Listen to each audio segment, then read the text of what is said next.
Hi, in this lesson we will continue to work on Autumn Leaves, and at this point we're going to talk about the chords.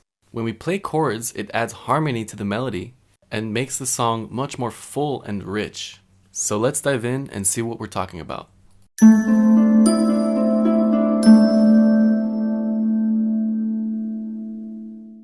Okay, so in the previous lesson we talked about the melody, which is these notes on the staff.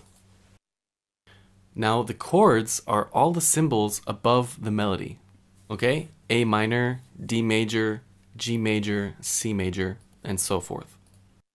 Now when we talk about chords, basically we have two things that we need to pay attention to. One is the name of the chord, A, D, G, C, F sharp, B, etc.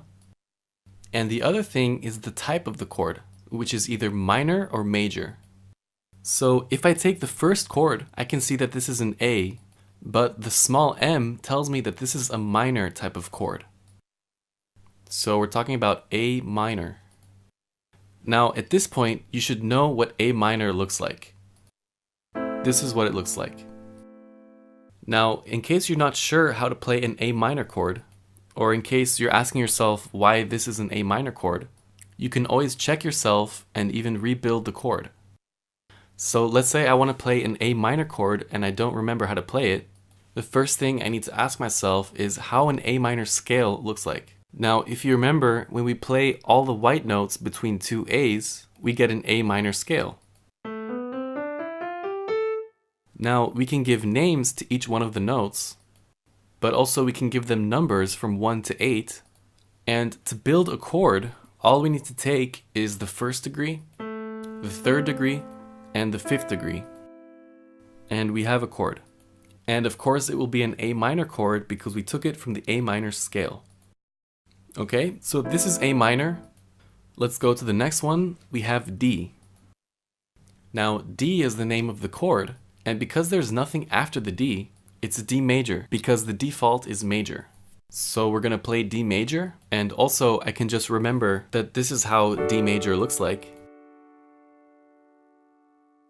But if I don't remember, I can always find the D major scale, which is this scale. How I know that this is a D major scale? I can either go by the structure of a major scale, which is whole, whole, half, whole, whole, whole, half.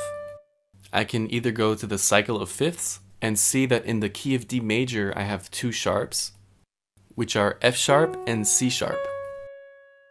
And that's all I have to know, because now when I play all the notes between one D and the next D, all I have to do is just make sure that when I get to F, I'll make it F sharp, and when I get to C, I'll make it C sharp. And that's it, and now I have the scale. Alright? And of course, if I have the D major scale, I can take the first degree, the third degree, and the fifth degree, and I get a D major chord. Okay, so let's move on. The next chord is G, and it's going to be G major because it doesn't say minor. Next one is C major. And the next one, first of all, we know that the name of the chord is F sharp. So we know that we are in some kind of F sharp. This is F sharp, or this one, doesn't matter.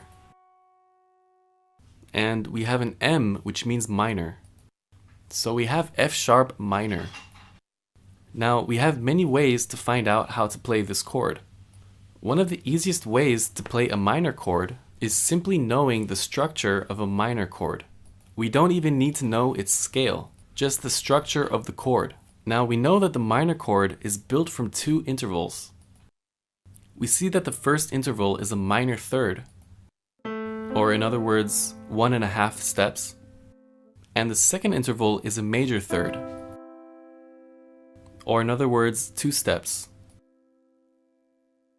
So 1.5 and 2. Now we can go back to the F sharp and do the same thing. From F sharp, a minor third, which is this one. Okay, it's also a tone and a half. This is a tone and this is a half. And from here, go up a major third, which is this one.